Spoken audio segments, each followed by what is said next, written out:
사실 GS 트로피만큼 특별한 이벤트를 진행하는 브랜드는 없는 것 같습니다. GS는 단지 그 프로 라이더 분들만의 점유물이 아니다.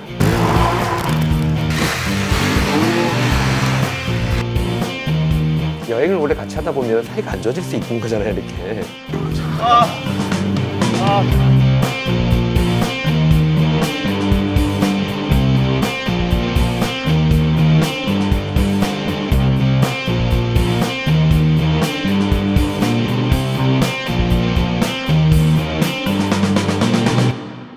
Make life alive.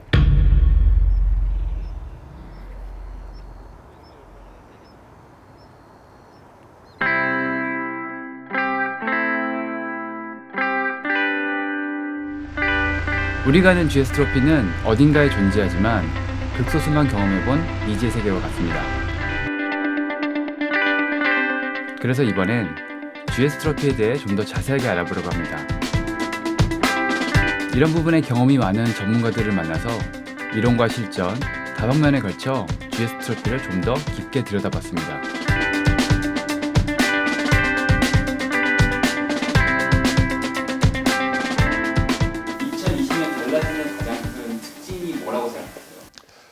가장 달라지는 거라면 역시나 신형 R1250GS로 선택이 된 게 아니라 F850GS를 사용하게 되는 게 가장 큰 차이점이라고 할 수 있겠죠. 사실 GS 챌린지에서 시작된 GS 트로피가 처음에 시작되게 된 계기가 F800GS가 런칭을 하면서요. 그 R1200GS보다 조금 더 오프로드에 포커스를 많이 맞춘 모델이었거든요. 그 모델을 가지고 어떤 이벤트를 할 수 있을까를 고민하다가 사실은 이런 GS 챌린지도 시작돼서 GS 트로피라는 경기가 만들어지게 된 건데, 기본적으로 이제 듀얼 퍼포스 바이크라고 하면 온로드 그리고 오프로드 모두를 달릴 수 있는 그런 바이크를 듀얼 퍼포스 바이크라고 합니다.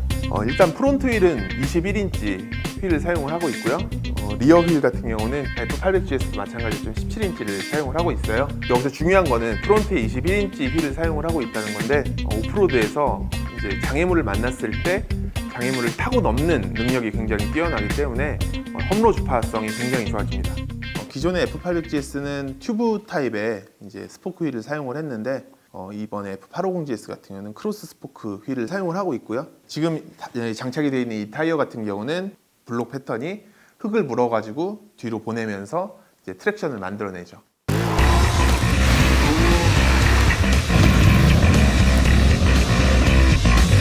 이런 타이어가 오프로드 주행에는 가장 필수적인 부분이라고 할 수 있습니다. 기본적으로 서스펜션 트래블이 굉장히 길어요. 오프로드를 달리기 위해서는 충격 흡수가 무엇보다도 중요한데요. 서스펜션의 스트로크도 이 듀얼 퍼포스 바이크들은 굉장히 긴 거리를 움직일 수 있고요. 사실 완전 풀 체인지된 모델이에요. 그래서 엔진, 셰시, 그리고 휠까지 거의 모든 부분들이 새롭게 만들어진 모델이고요. 엔진은 기존에 이제 병렬 트윈 엔진을 유지를 하고 있는데, 배기량을 높이고 270도 점화 간격을 가진 엔진으로 변경이 되면서, 기존에 이제 BMW 하면은 떠오르는 박서 엔진은 수평 대항으로 이렇게 움직이는 엔진인데, 이 엔진 같은 경우는 피스톤 두 개가 나란히 있는 상태에서 밑에 크랭크가 90도 틀어져 있기 때문에 약간 틀어져 있어서 270도 점화 간격을 가지고 있는 엔진이에요. 시동을 걸어서 소리를 한번 들어보겠습니다.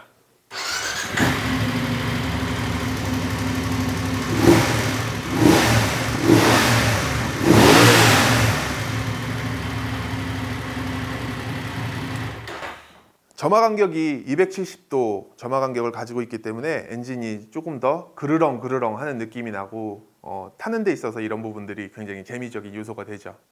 제가 전문가들과 이야기를 하는 그 시각, 윤현수, 권혁경 선수는 견인 연습에 한창입니다. 서서 그렇지. 최대한 우리 시트 다 낮춰버리고 두 다리 다 닿는 상태에서 그냥 낮추고, 우회전 할 때는 내 혼자만 네가 서 있고 내가 돌면 되고. 네, 그렇죠. 아, 네, 좌회전은 어차피 우리가 그냥 제가 탄력 살려서 들어가면 되고. 그렇지. 네, 맞아요. 2014년도에 캐나다에서 열렸던 노스 아메리카 대회에 한번 나갔었고, 2016년에 태국에서 열렸던 사우스 이스트 에이시아, 그 전에 나갔었죠, 2번.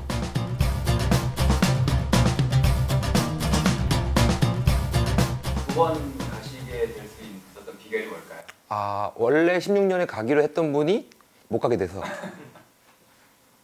그게 팩트니까. 뭐 좀 제가 GS 트로피라는 계보를 좀 읊어보면 2008년도에 GS 챌린지라는 이름으로 시작을 했고 거기서 우승한 팀한테 GS 트로피라고 그런 호칭을 수여했던 거예요.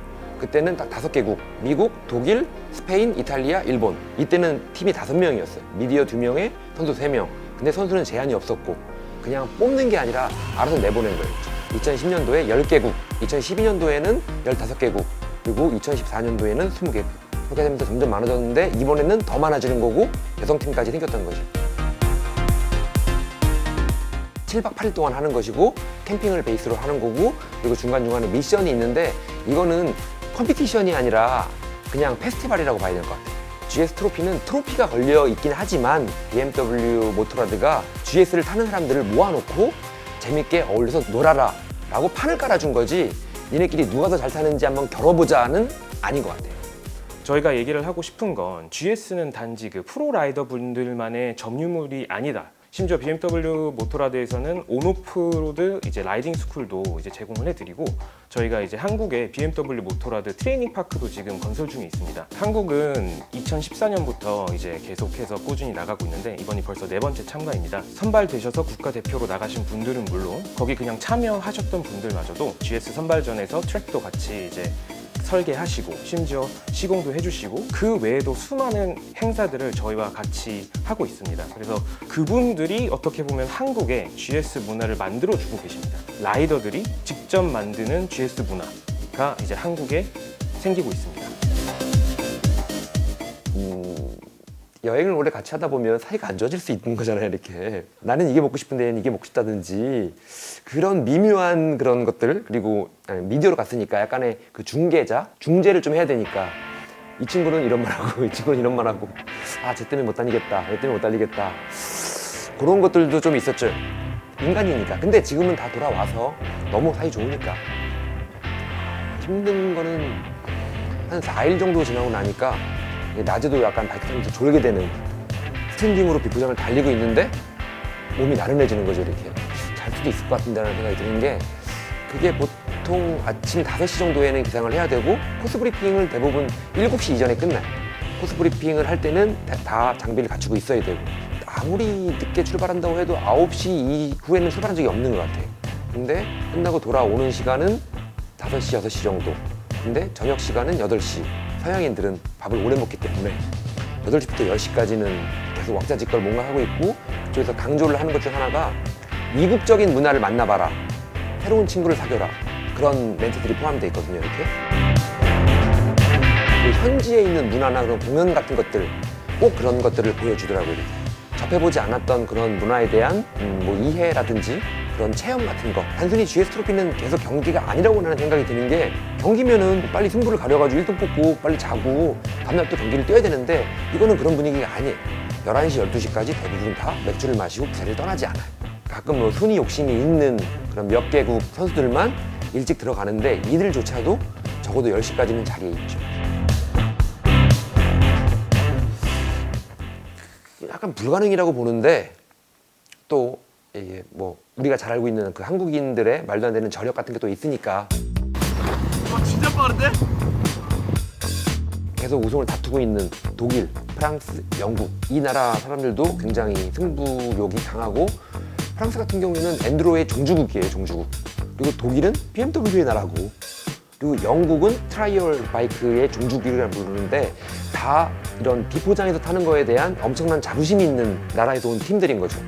2012년부터 남아공 팀들이 나오기 시작했는데 정말 강력해요.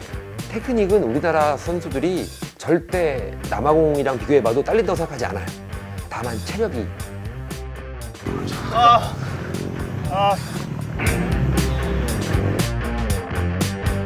200km를 달려온 다음에 멈춰 서자마자 물 한 모금 마실 시간 안 주고 갑자기 부르더니 바이크에 키를 뽑아요. 가상 설정을 해주는 거죠. 니네 중에 이 바이크 한 대가 망가졌어. 근데 저 위에 전기 샵이 있어. 여기까지 끌어올려야 돼. 그리고 언덕으로 올라가 버려요. 키를 뽑아놓고 밀어 올려야 되는 거잖아요. 우리 소멀떡거리고 있는데 그걸 밀고 올라가야 돼. 그거는 테크닉이 아닌 거잖아요. 이렇게 기초 체력에서 오는 거니까 나는 우리나라 선수들이 테크닉적인 연습은 여기까지 그냥 현 상태 유지만 해도 충분할 거라고 생각이 들어요. 다만 이제 체력 보강 지금보다 적어도 2배 이상 정도 되는 체력이 있다면 충분히 승산이 있다고 봐요.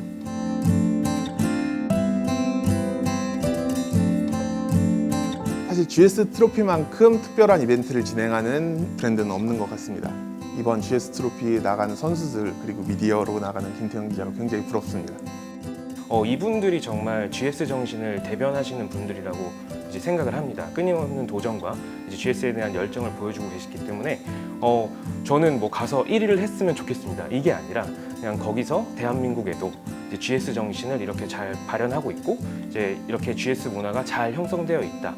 그래서 GS 정신을 좀 빛내 주셨으면 감사할 것 같습니다. GS 트로피는 축제이지만 그 축제를 온전히 즐기기 위해선 여전히 준비할 것이 많습니다.